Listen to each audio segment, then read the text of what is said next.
Hi, I'm John Maxwell. When the top companies in the world are looking for trainers, speakers, and coaches, there's one name that stands above the rest, and that's Maxwell Leadership. Our certified team members have gotten proven results for companies all over the globe, and our reputation, I'm proud to say, is second to none. Some of our members have risen to the top of their profession, including the one you're going to meet today. I proudly introduce you to my friend Bob Fabian Zinka. Welcome to the Leadership and Success Podcast with your host, Coach BZ, where we help you lead with purpose and succeed with impact. If you're ready to grow into the kind of leader others want to follow, this podcast is for you. If you're determined to elevate your success and leave a lasting legacy, this podcast is for you. As my mentor, Dr. John C. Maxwell reminds us, everything rises and falls on leadership. Our goal is simple: to inspire you, challenge you, and equip you with insights that can transform the trajectory of your leadership journey. Welcome aboard to another episode of the Leadership and Success Podcast with Coach BZ.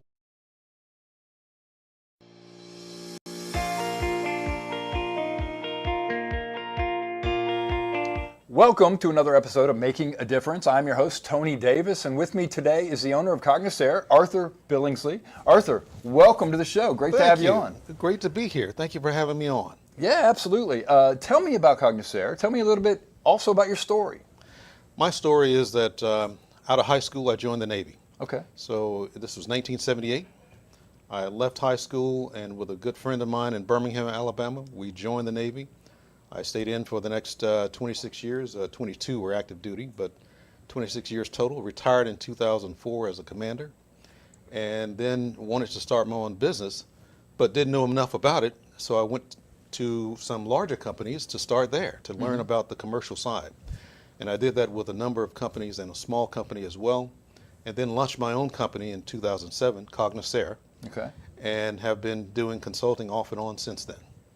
Okay, great. What type of consulting is COGNOSCERE? By the way, thank you for your service. Oh, thank you. Yes. COGNOSCERE is doing IT management, doing strategy, and leadership. Perfect. So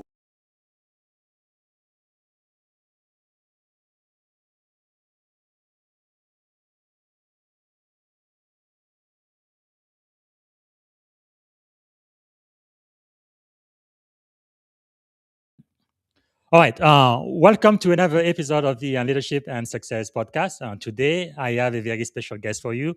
My brother in arm will be talking to us in just a moment, and we're going to be learning so much from his experience and his wisdom.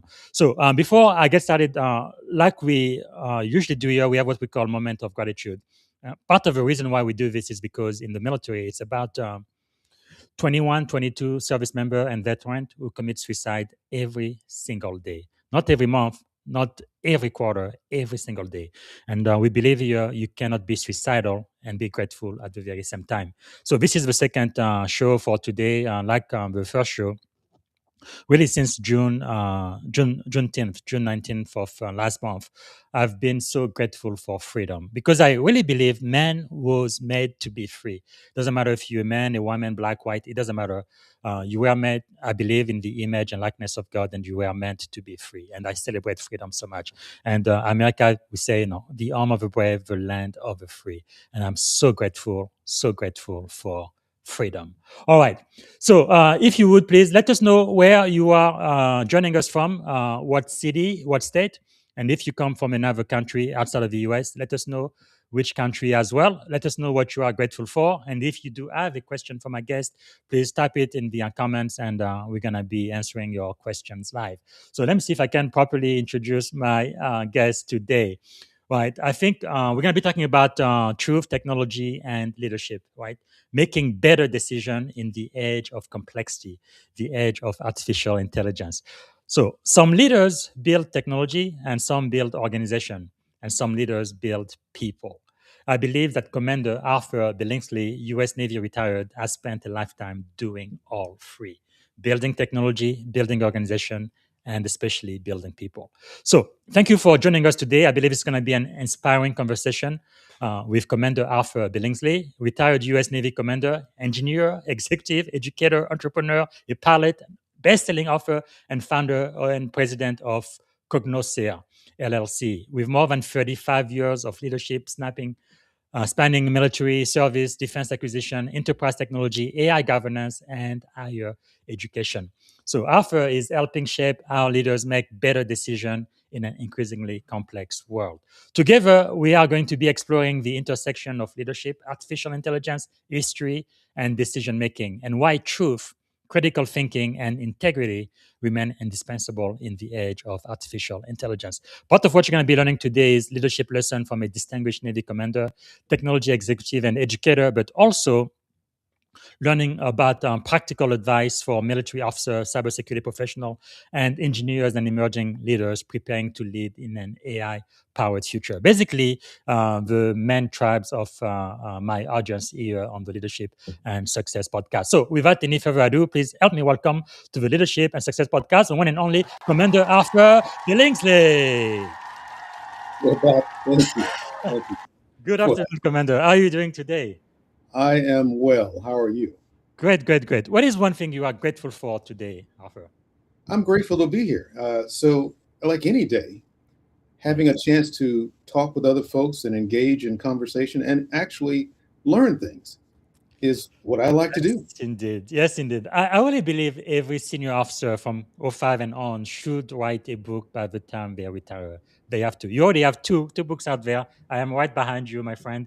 But it's just wonderful, especially the second book, I think, may have more significance to you. But when you think about legacy, what you're going to leave behind, I think a book is really, really important. You may already know, but one of my primary mentor is the guy up there, right there, General Colin Powell. He's Yes. no longer with us, but he's written 2 books. And every time I need to be mentored by him, I just have to go to his book and just read his voice and get mentored from the general. It's really amazing what a book can do. Not just for you and the people around you, but even generation who may not even know you in the future. But anyway, is there something, what would you say for someone who just met you for the very first time? What is maybe your superpower or something just unique about you they may not know? I hope that upon meeting anybody, that they are uplifted by our meeting. And by uplifted, maybe by an idea, Yes. maybe by a thought, maybe by an inspiration, some way that they come away with a different sense and a better sense about something. That's so powerful. And we're going to talk about one of my themes is live theory, or live better than you receive it. Yes.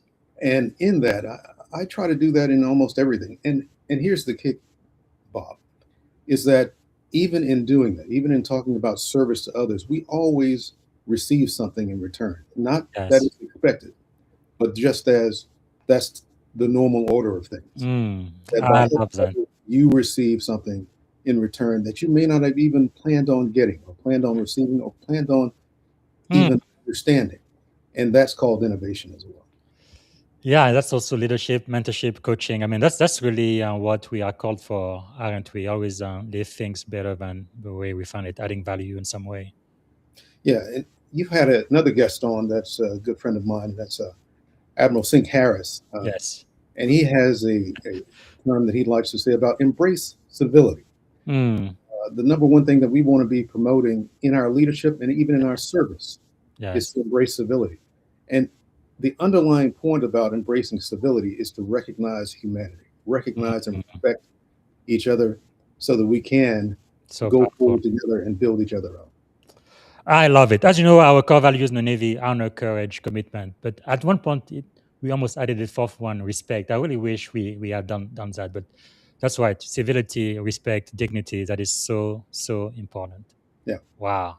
And most military leaders, we often get military training throughout our careers. Even as an enlisted guy, you start to get leadership training at the at the E4, E5, as you start to be a leader at that point. And it's certainly by the time that you become an E7. Yes. And in all of that leadership training, you're taught about managing resources, managing people, and leading people. And the difference, of course, in leading and managing, inspiration piece.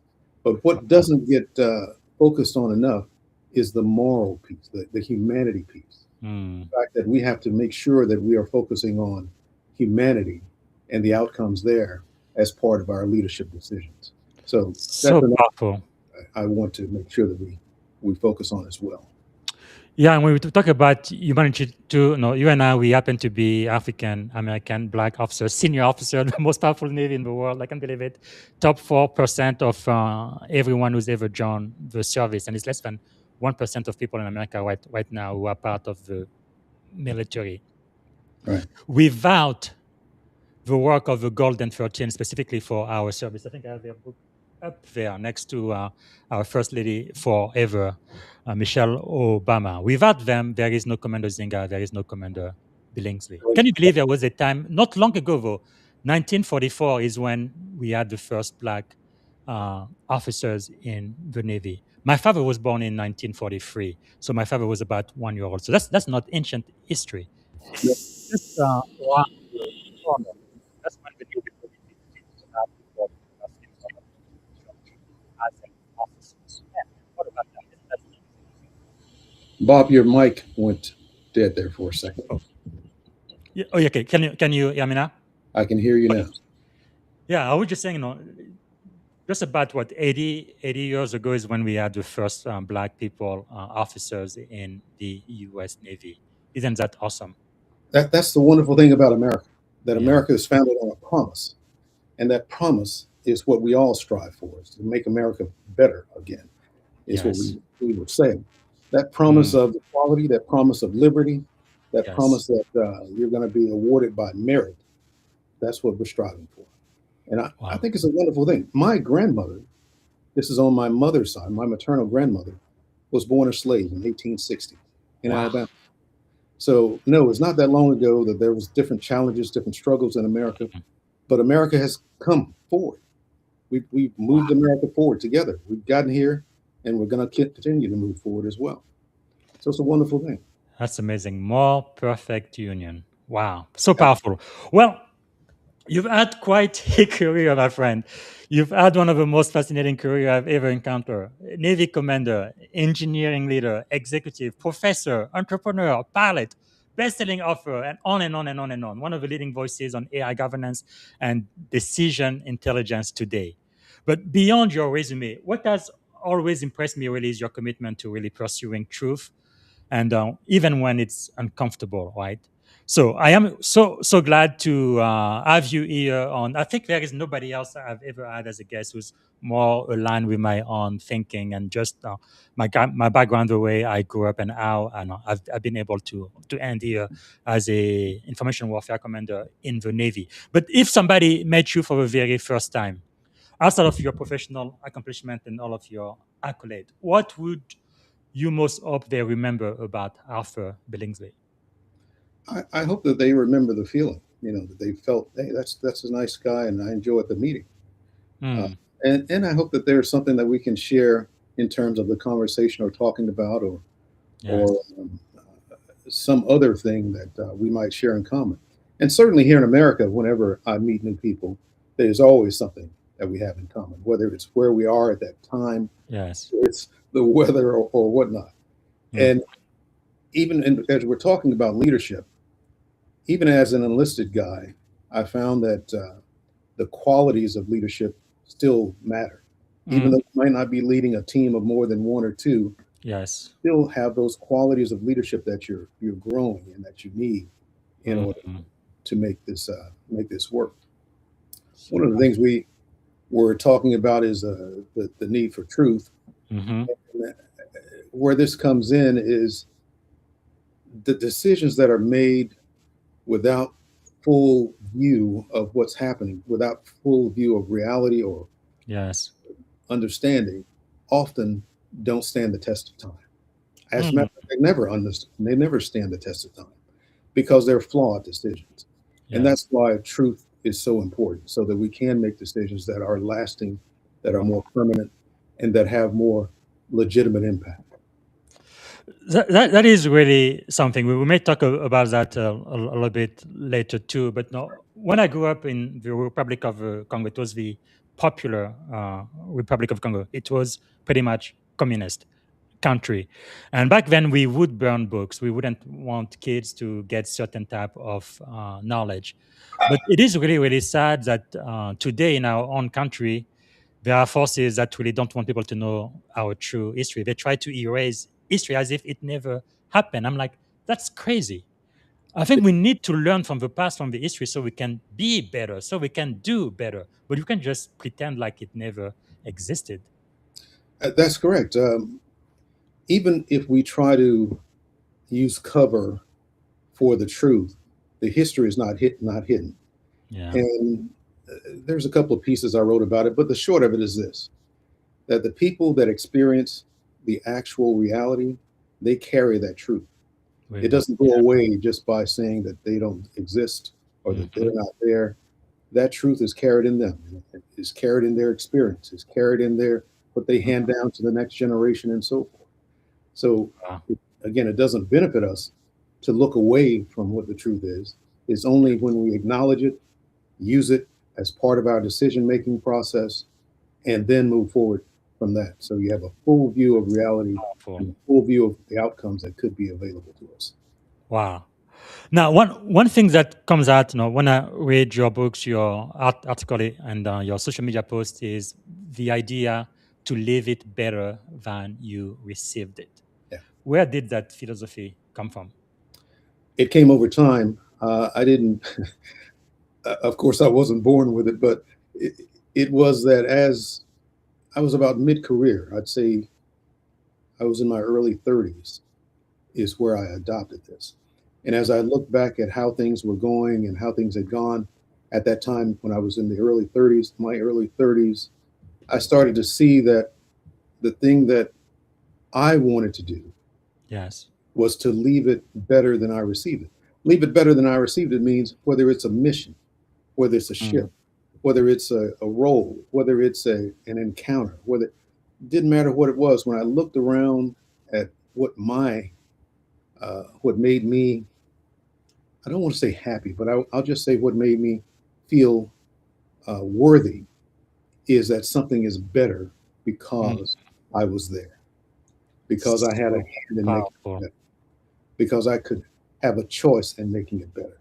That's kind of what drove me after that, after I came to that revelation, and just that and still do that. Now, for the other leaders out there, this is not to say that you go into every decision thinking about how do I leave it better than I receive it. It is just to say that overall, this is an overall stance that I have, and I would recommend it to other leaders out there as well. And I imagine most of us do, most leaders do, that we don't go into a situation thinking, man, we're going to really mess this up. And I'm saying that to say, I have not been without my share of failures as well. But most of the time, when there have been successes, it has always been that it has been better for all of those concerned. Wow. We have so much in common. I just found out today that you actually grew up in Birmingham, Alabama. I was a kid. I was 17 when I came to this country, and I became an adult in Tuscaloosa, Alabama, only an hour away. And I went to the University of Alabama, but it looks like you went to our arch enemy, because in the South, in the South, it's really, really crazy how serious college football is out there. It's like, I couldn't believe it. It's like, I don't know if you remember, I was still a student. I think it was in 98 or 99. Somebody from Alabama went to Auburn and they posed on a tree. I'm like, you gotta be crazy. That rivalry is just it makes absolutely no sense to me. But also, looking at your leadership journey, you retired as a commander in the Navy. It looks like I'm going to be forced to retire as a commander as well, since I won't be shaving every single day. My skin just cannot handle it. But and also, we both started as enlisted. I was an E1 21 years ago. RTC, great mistakes. Great legs. 2005 May is when my boot camp started, which I still have a PTSD episode about that. But anyway, the question I have for you, though, you began your career as an enlisted nuclear power sailor. Wow. First of all, why did you want to join the U.S. military, and why the Navy? Well, growing up in Birmingham, Alabama in the 60s, and coming into young adulthood in the 70s, I was looking for opportunity. And my father at the time, my father was older. They had me, my parents had me later in life. They were in their mid to late 40s when I came along. And he was working, my father was working at US Steel at the time, TCI down near Tuscaloosa, just so that he could send me to college. And I didn't want that. So I needed to do something that wouldn't require him to think about me or to think about his responsibility for me or that kind of thing. Yes. So another friend of mine and I decided to join the Navy, and we did. We joined the Navy together. We at that time had a buddy program where they put you in the same training union. And, you go through boot camp together, and that's what we did. He was going to be a DT, dental tech. I was going to be a nuke power machinist mate. And we went to Orlando in 1978. In June of 1978 is when we went. And the story goes from there. Wow, just amazing. I mean, only in America. Of course, America is not a perfect country, God knows, but it's just amazing the opportunities we have. Why do you think it is important for minority, let's say Black sailors out there, to see people who look like them in higher position of power? For example, it was only the second Black chairman of the Joint Chief of Staff, right? General C.Q. Brown was one example. Why is it important to leave those people in those positions and to see them really work their genius? Why does representation matter so much, you think? So I have a nephew that's a lieutenant colonel in the Air Force, and he was on C.Q. Brown's staff 4 years ago.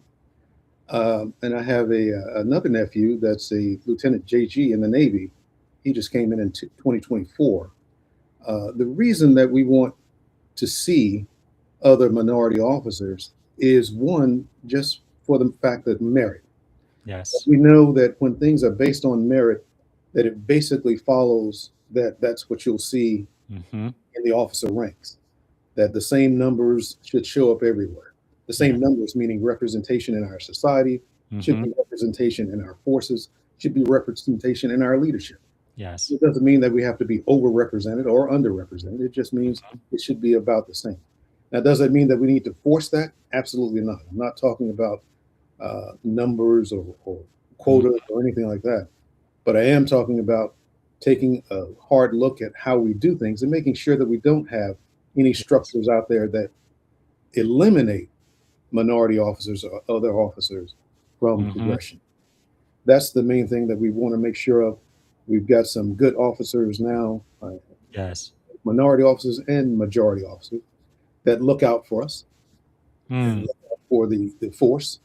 So when we're talking about force structure, that's what we're looking for. We're looking for the brightest and the best.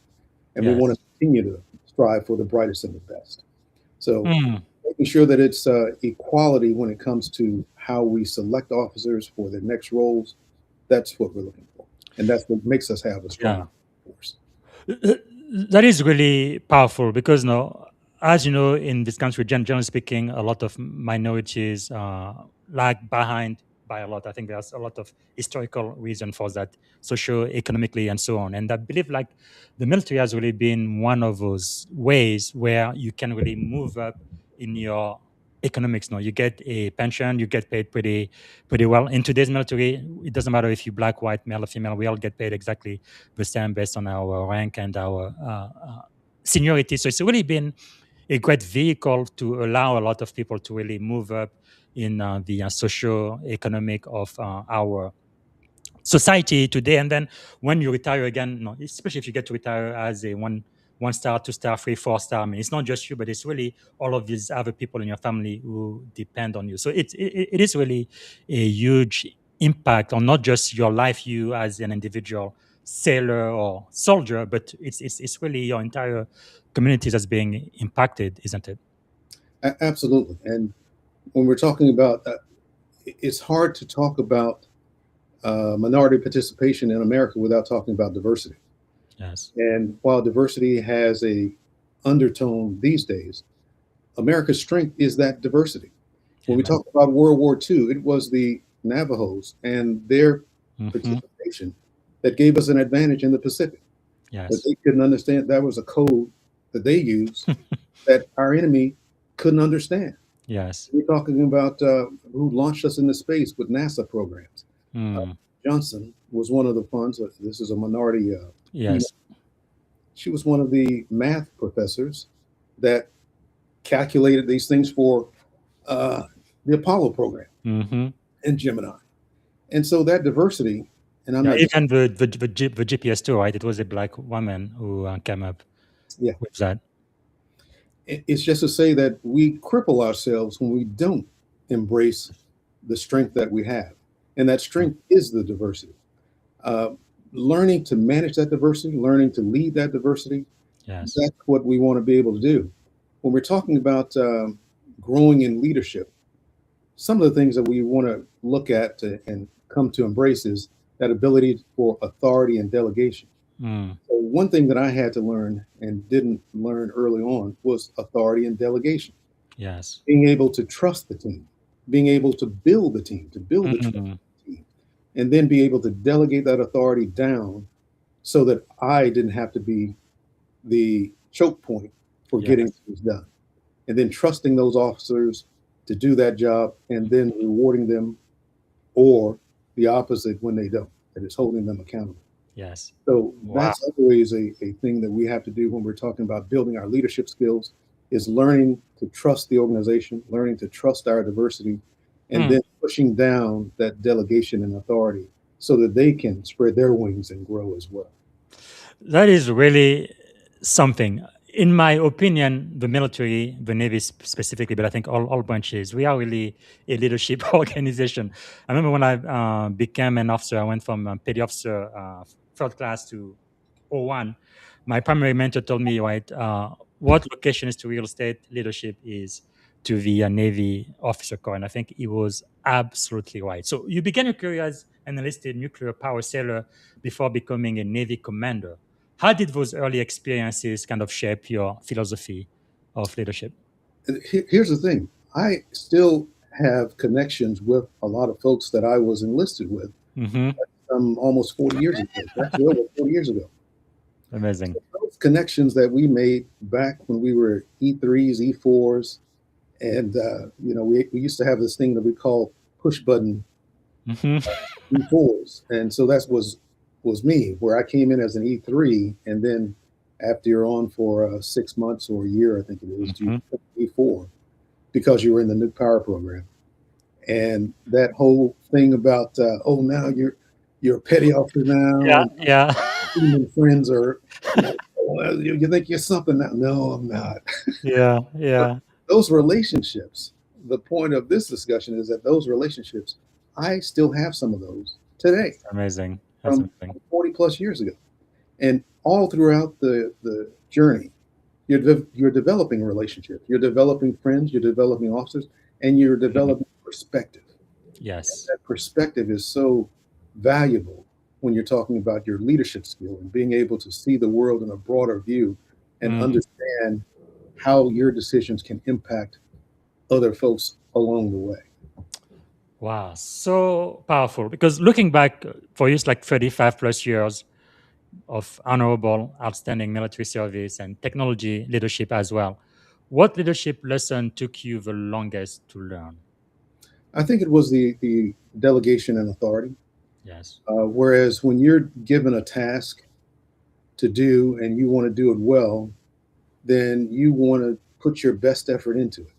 And the first inclination, the first impulse is, I'm going to do it because I want to make sure that it's done properly, that it's done to my standard, and so forth and so on.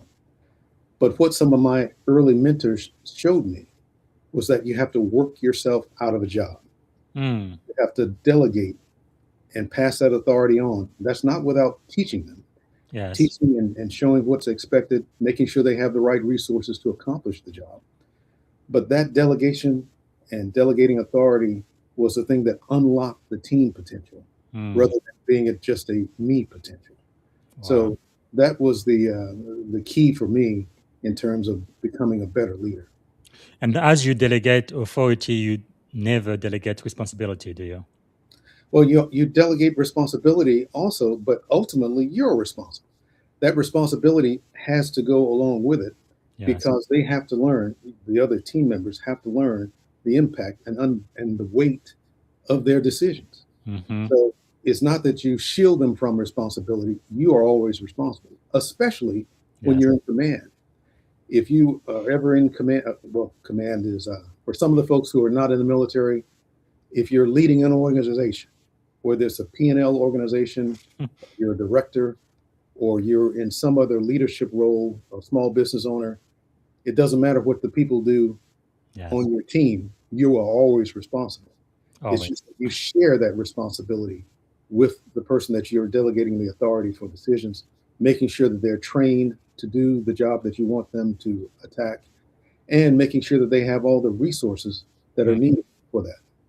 And again, that's what unlocks the value of the team, is when you train the team, and not that you have to train them personally, Yes. but of course, make sure that they have the training that's needed and have the resources that's needed. And then communicating that across the team, what their roles are, how this needs to go. That's what unlocks the value of the team, the entire team. So powerful. Really, ultimately, you are always accountable and always responsible for your team. That's why I really love it. In the Navy, for the most part, I've had really great, tremendous leaders. When things go well, the best CEOs, they share the glory with the entire team. It's not I, but it's we. And when things go bad, the best one I've seen, they take all of the blame. And people like that, you would be willing to follow them anywhere they lead because they truly have your back. Yes. It's amazing. Now, you have led $1 billion defense portfolio. You've taught engineering student and advised executive. How does leadership change as responsibility increase? I would say on the military side, you have some implicit authorities that you don't have on the civilian side. True. So those implicit authorities that you, I will say, enjoy on the military side, but it's usually because of urgency and other factors that go in. Mm-hmm. On the civilian side, it's more of, you have to focus more on communications. The communications of understanding what we're doing, why we're doing it, how long we're doing it. Yes. How is my role in this? Understanding how their careers are going to go. In the military, the career paths are somewhat set, as in you can know what you need to do to get to the next step. On the civilian side, it's so varied that you have to understand what your team members' career paths are. What are they looking to do? What are they looking to get out of this? So that understanding and commitment to the individuals on the team, it's heightened on the civilian side, because if you want them to perform, you've got to know what makes them tick even more. Yes. And it's not as evident as it is in the military. In the military, you have to do the same thing, but there are some assumptions that come with that. Mm-hmm. You're a E5 in the military, and you know what this person's making in terms of money. You know if they're married or have kids. You can know some of their struggles. You know where they live. That kind of. You can know a lot about them when they're in the military just by their position in the military. Yes. That's not the case when you're talking about the civilian side. But really, it all boils down to people, doesn't it? It does. Yeah. And the one thing that we were talking about earlier in the discussion about humanity, when we talk about humanity, is the thing that attaches humanity is the moral piece, the interaction between us humans, the moral piece, the thing that we share in that respect. We can call it respect. We can call it morals. We can call it civility. But it's that moral piece is what holds us or binds us together in humanity. That is really, really powerful. I think we've really been on a quest in this country from the very beginning, right? Building that more perfect union. Yes. We have this big aspiration. I think it's really world changing, and I'm so grateful for that. It's part of the reason why I still celebrate July the 4th, Independence Day, even though my kin ancestors were slaves during that specific time. But it's because that idea, I think, really, really changed the world. It looks like in the first time in the world, it's like, okay, it doesn't matter who you are, all men are created equal. So there is that idea of freedom, of liberty, of seeking, and it's really world changing, isn't it? Celebrating liberty and freedom, the human spirit is free. When we're talking about, for me being a Christian, but it's true for other religions, other religions as well. Liberty, freedom, and understanding that human spirit is free. Yes, that's shared by all of us. The American experiment was born out of that quest for freedom, that thought that yes, all men were created equal, and at that time, the founders, yes, were brilliant, were courageous, but they were also flawed individuals. But the wonderful thing about America is that they created a principle that we could build on to include more of us in humanity, to include more of us in the American experiment. And the American experiment has always been unstable because it's democracy, it's participation. It requires all of us. And so that instability is a part of it, but it has to be recognized and it has to be participated by all of us. So it can't be that we look to elect some folks or follow some folks without participating in what they're doing or giving feedback on their performance of what they're doing. So particular structures that have been created over time, we have to look at them, we have to evaluate them, see if they're meeting the needs of all of us. If they're not, let's change it. Let's make it better. And that's what we're looking to do. So the promise of America is the thing that I celebrate more than anything else, that promise of liberty, freedom, justice. And whether we're celebrating it on July 4th or celebrating it on June 19th, both of those dates are celebrations for freedom. And so I welcome to celebrate it. Powerful. We're going to be talking about your best-selling book, American Myths and American Reality, From Reckoning to Reconstruction. But before we do, we have a first question from the live audience. Daniel asked, Coach Busy, building on the commander's expertise, when we talk about building people, do you think we are currently over-indexing on technical agility and under-investing in structural integrity, the kind of honor mode frame leaders need to actually lead advanced technology? Okay. What do you think, Arthur? Are we over-indexing on technical agility and under-investing? I'll put my academic hat on for a second. And on the academic side, the answer is yes. We have promoted STEM to our, not to our detriment, but we've over-promoted STEM, for instance. And we haven't celebrated the liberal arts side, the humanities side. Yes. It is the humanities side, the liberal arts side, that gives us that fiber for that moral understanding and for that shared language that we can express thoughts, ideas, and the like. So to answer the questioner's thought, it is yes, we have over-indexed on STEM to date, and we need to bring up the liberal arts side as well. Yes. On the humanities side. Yeah, and also both you and I, we are in the industry field, and I know for the longest, like me, they wanted people to have STEM degree, science, technology, engineering, math, and all that. And many people in cyber security and IT do. But it seems to me like we really get a lot of value, right, when we get people who think from a completely different way, whether it's music or art or history, English, or whatever it might be. I feel like they really add a lot of value to our team, don't they? Put it another way. So we were just talking about liberty and freedom. That without the humanities, we don't understand how to communicate liberty. We don't understand how to express ourselves. We don't fully understand what's going on with other folks and other groups without the humanities. And the humanities are what make us even more complete.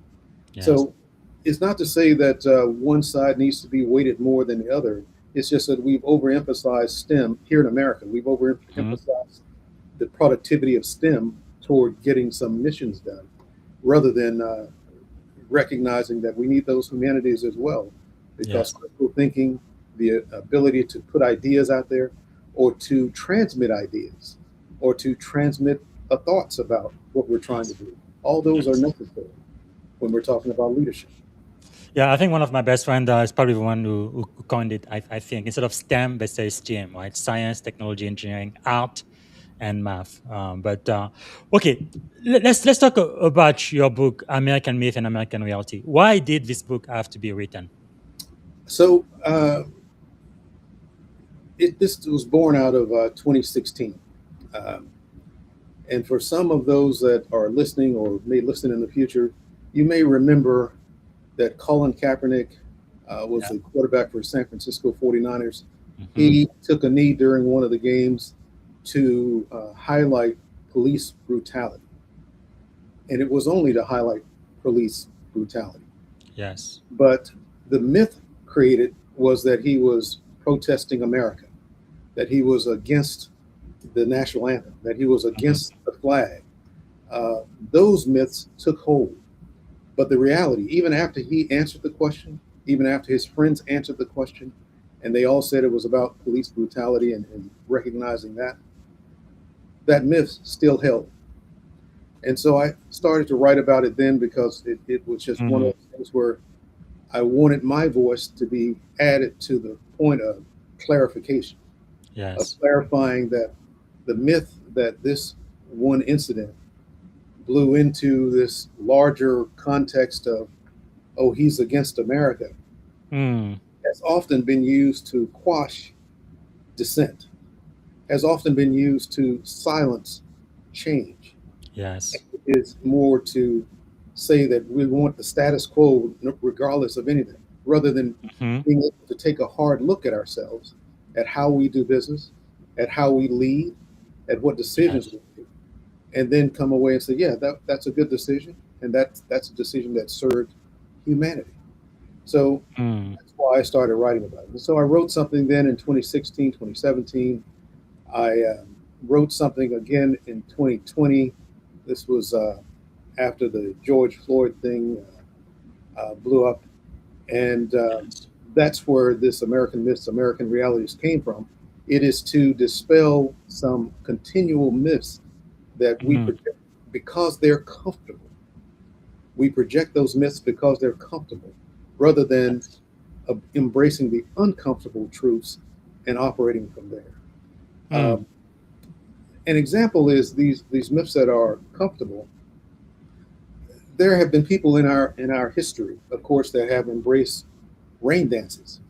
Yes. And they believed in rain dances, not because rain dances were effective, but because they wouldn't stop dancing until it rained. And that reinforced in their mind that, oh, the rain dance is what's happening. That's what's making it work. Yes. But it was their commitment to the myth that made it seem logical and made it seem reasonable.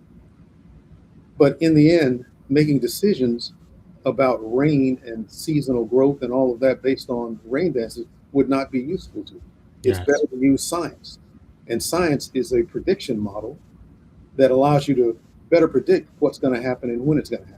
And so that is a concrete, if you will, examination of a myth versus the reality. The myth of the rain dance versus the reality of science and understanding how the world actually works. Yeah, it's something you said, I think, is so powerful. We need to embrace the truth even when it is uncomfortable. That's how we grow. That's how we learn. Like even you're talking about the national anthem, right? Most people don't know about the third verse in our national anthem. It's not just one verse. That's the only thing we sing everywhere. But the third one, people just look it up. But you are going to see some things that might shock. Very uncomfortable. It's very uncomfortable. Yes. They talk about slaves and slaves being killed, if you will. It's an uncomfortable verse. Yes. And that is our national anthem. It doesn't mean that we don't celebrate an anthem coming together, but it does mean that we just want to make sure that we have that common truth and understanding of what that third verse is and that it does exist. Yes. It says, no refuge could save the hireling and slave. from the terror of flight or the gloom of the grave. That's our national anthem. Again, people can pretend that it doesn't exist. It is it is there. Now we never sing it in public, but it is part of Right. the song. I mean, that's how it was written originally. But yeah, I mean, I just find it so crazy when people try to erase history. They go to museum and they try to get rid of exhibit. I'm like, that's our history. Hello, that's not going to erase it. Right. Anyway, so let me ask you this: just the title of a book, right? Myth and reality. How do myths, whether organizational or historical or personal, kind of shape leadership decision?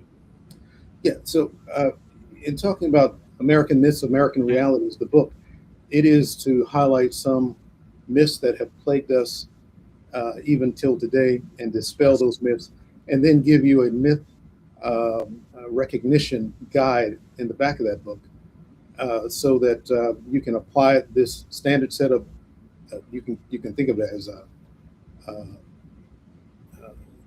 thinking tools to apply to anything to see if it's a myth or if it's reality. And it basically is just to say outcomes based. Yes. If you look at the outcomes that these things produce as to whether it's a myth or a reality. And when we're talking about leadership, one thing that we often talk about today is servant leadership. And I still embrace servant leadership as a core piece. But if you're in national leadership, I am promoting for national leaders to do more on the convergent leadership side. That is to say that there are other domains outside of one domain or outside of one nation that you have to be concerned about, because we do live in this interconnected global world, and we have to understand that. We still bring a lot of old world thinking to the new world that we live in. And just one point about it, not to be too political, is to say bombing Iran is not going to get us any further along than it has in the past. So we need that new world thinking. An example of that is, as we're talking about getting into another relationship with Iran, putting an embassy there, having them put an embassy here, making sure that they become more accountable to all nations around them than just with one nation. Those kinds of thoughts of recognizing that it's a global alliance, not just a unitary alliance, will help to build relationships that can last well beyond one term or a few years, or that's on paper. Because in doing that, and here's the reason why we come back to humanity, in doing that, by having those relationships strengthened by alliances, that they can exchange people from their country to this country, and like either way, not only are you exchanging ideas and thoughts and other matters, you are strengthening your position, our position as the U.S. We're strengthening our position because our way of life gets more exposure. Our way of life gets more latitude. Our way of life gets to be seen by those who don't practice it, and then they'll want it more. And they will aspire to it more, because they'll see that, yes, this is a better way to operate. So powerful. A couple of thoughts. One is, I'm reminded of President Barack Obama when he used to say, right, we have so much more in common than what divides us. And it's really, that is our humanity. First, within the U.S. itself, whether you're black, white, Republican, Democrat, or whatever, but then also as a citizen of the world. And then another thought that also came to mind when you were talking is, when you talk about reality and you kind of disregard the myth, people start to label you, say you are not a patriot. Even though you've served in the Navy, I don't know about you, but I am now officially a disabled veteran, and I'm disabled because of what I did for my country. They're going to say, no, too much hate, you are dividing us, and you are bringing too much friction. So I guess when I read your book, one theme throughout your work is that truth-telling is really essential for progress. We can't progress without it. That's right. Why do you believe that honest reflection is an act of leadership rather than division or being unpatriotic? So truth-telling or integrity is a leg on the stool. You know, it is a foundational piece that without it, whatever decisions we make won't stand, as in won't stand the test of legitimacy or won't stand the test of time. When we look at, say, the Civil War, for instance, yes, there may have been other folks here in America that their ancestors fought on the other side of the Civil War rather than the Union side. Well, what's the difference? The difference comes down to humanity. Yes. That morality piece. Now, whether that was chosen as to be the sides that should prevail, it's that legitimacy coming out of humanity is what makes those decisions last and make them sustainable. You're asking about why is truth-telling so important. It's because our instinct, our human instinct, is toward comfort. We seek comfort. And so part in the book, and this is in Letter to My Children, I talk about the comfort trap. And the comfort trap is the desire for comfort that overwhelms us so much that we miss the innovation that could have happened. Wow. Because we don't want to see change. We don't want to know what's happening. We just know that we're comfortable in how we're thinking today and how we're acting today and how things go today, rather than looking critically what's happening and making decisions about it. Now, personally, this comes into play also. There may be things that I do, habits or tics or eccentric behavior that I have to examine. Yes. And unless I view myself critically, unless I'm able to say, well, let me take a look. Why am I drinking 20 cups of coffee a day? Unless I do that, that truth, that underlying truth of, yes, I shouldn't be drinking 20 cups of coffee a day, are going to have a detrimental effect on me. So I have to be able to look truthfully at myself. And that's just an example. It's the same thing when you're talking about organizations or businesses or even in the military, that we have to be able to look critically at what we do across the board and be able to assess how this is going to go. I mentioned convergent leadership just a moment ago. Yes. Convergent leadership is a build on servant leadership.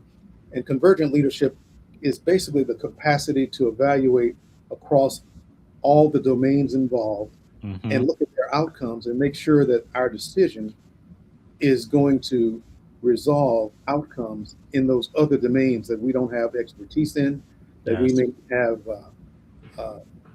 direct knowledge of, and so forth. But it is being able to see that a decision on a national level can have impacts in other countries that we have to be able to say, okay, are we going to take care of this or not? Because if we're not, then we have to make that decision. Powerful. You know what you offered earlier, I'm going to take you on your offer. We need to come back to talk about your second book, because I actually believe it's more important than the first one, Letter to My Children. I think everybody needs to really read this and really reflect upon that. I think it has the potential to really change our world, my friend, if everybody would just think, that's the one. I want to say that there's two books. So one is Letter to My Children, the Life Journey Aid. The Life Journey Aid is the one that I recommend that folks get. The Journey Prism is the one where you're looking to... Oh, you actually have two of those. Okay. The Journey Prism is included in the Life Journey Aid. Yes. Wow.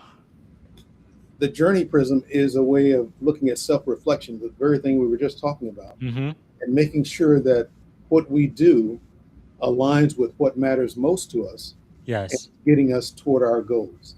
So there's 3 columns in there where you're looking at what you do aligns with what matters to you, puts you toward what your goals are. And by doing that, there's also a facility that you can see your vision in those first 2 columns, and then your mission in the last 2 columns. So you can see both your vision and mission and see how that all plays out. And that's what the Journey Prism does for you. The 2 other things that I want to talk before we get off the stage is Good to Great. Good to Great is a good book by Jim Collins. He's done good work on that. It's an older book, probably 20 years old at this point or thereabouts, but it's talking about organizations and how they go from good to great. The other one that's even more important is The Wisdom of Crowds. I've never read that one. The Okay. Wisdom of Crowds by Jim Strzelecki is talking about how there is wisdom in listening to not just experts, but a majority of common people can carry as much information as an expert. Wow. The Wisdom of Crowds. This is from the early 2000s, but I recommend that as well. James Soroki. Yes. Got it. Powerful. Yeah. The first one you said, Good to Great, is already in our. I have a digital book. We started with just free books.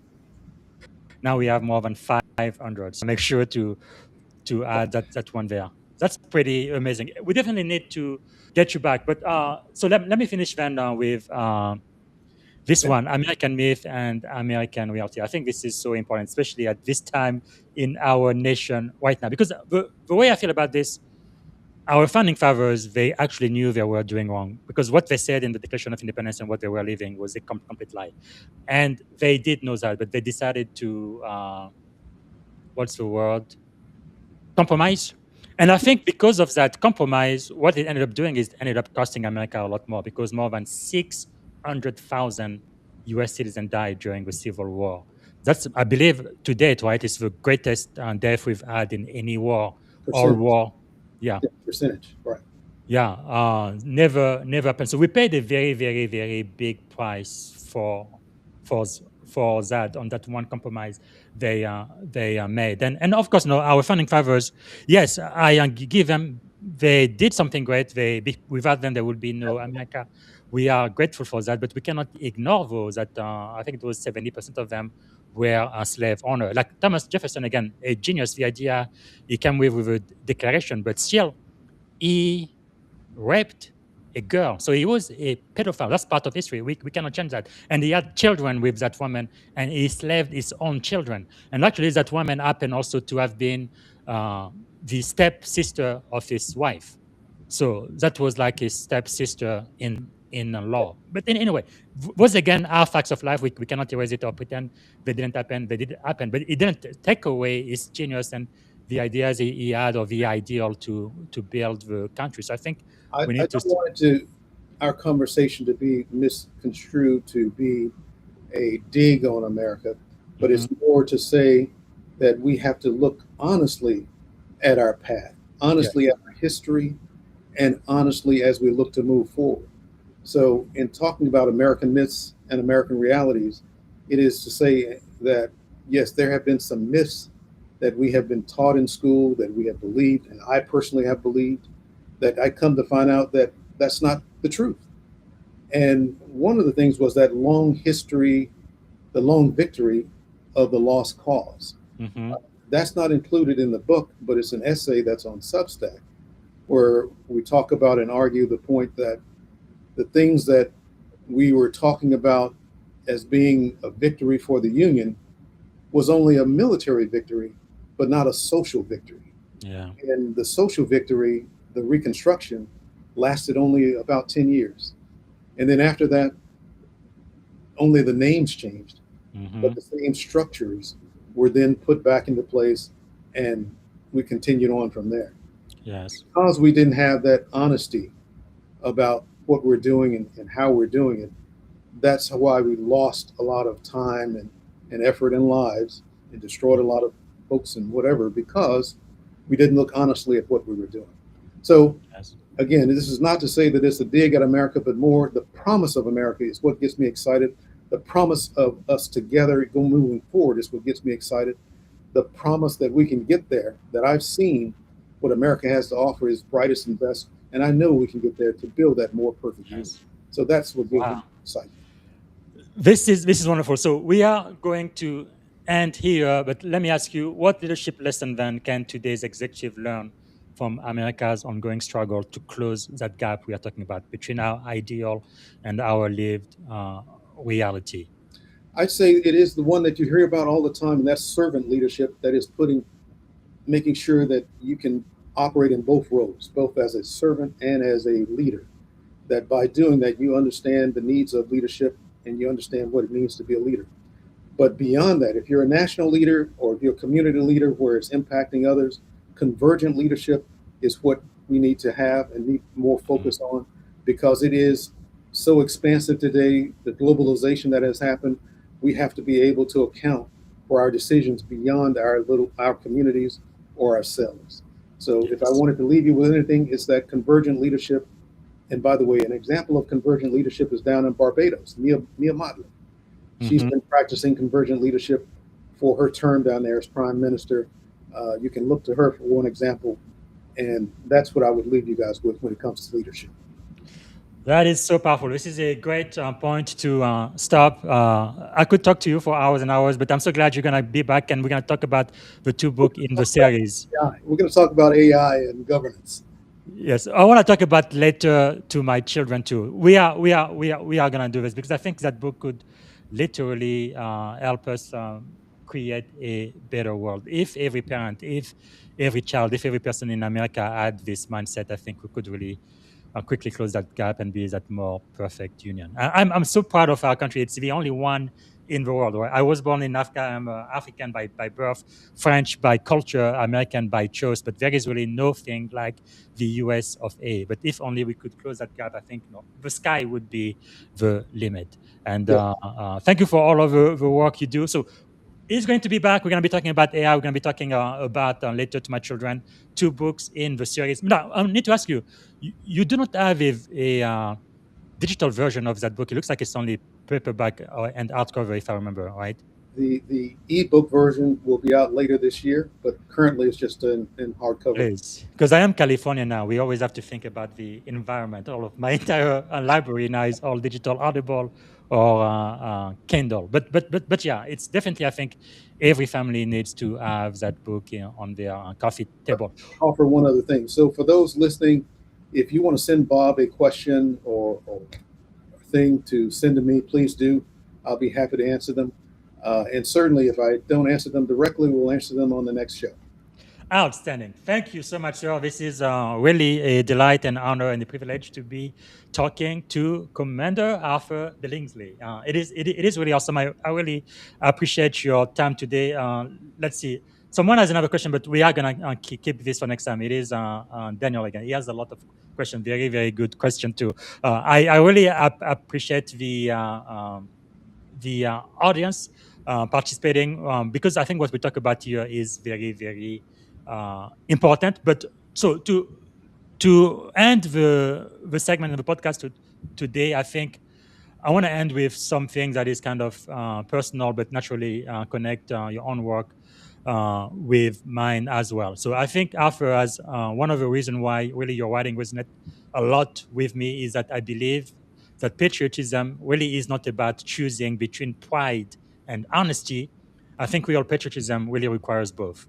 We are both proud and we are both honest, right? As naval officer, we don't abandon the ship when we discover a problem, right? What we do is we take responsibility for taking care of it, and that's hopefully what I'm hoping we do right here. So.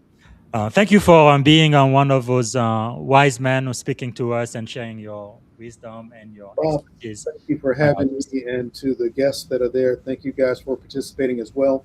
And I hope to see you guys on the next one. Outstanding. Thank you so much, sir. Right. Bye for now. All right, everyone. So I really would like to encourage everyone to follow the commander on LinkedIn. Let me put his LinkedIn address here. So it's Arthur Billingsley, very easy. And his website, COGNOSCERE.com. And he also has a Substack. Everybody should subscribe to it at Billingsley.com. Substack. Art Billingsley. Sorry, artbillingsley.substack.com. A lot of thought-provoking articles there. I think it's going to make you think and help you develop into a better leader. So make sure to get the book. It's available on Amazon, everywhere books are available, American Myths and American Realities, and also two books in the series, Letter to My Children. So we're going to be talking about that next time we meet, and also about artificial intelligence. All right. as we end today, I want to end with what I call celebrating Black History Year, right? Because I felt like Black History Month, 28 days, is just too short. There's so much to cover. So, two quick things I'm going to cover today about Black history. Number one is today is July 10th, right? So I went back and I looked. I'm going to play a short video about this one here. Let me see. Yeah, here it is. This was July 10, 1969, Georgia Governor Lester Maddox, he called for public school closure in response to the Department of Justice integration order. So he would have preferred in Georgia to shut down all the public school than to allow African American to integrate. So I'm going to play a quick video about that, but then also I want to talk about an American hero. His name is Remy Adeleke, retired Navy SEAL. I'm talking about him now. Hopefully he's going to be on the podcast very soon. He wrote the book Transform, originally from Nigeria. His mother from New York. So he really was African royalty. But then something happened. He had to move to the U.S. Very, very poor kid. But he was into gang and a lot of trouble. The Navy literally saved his life.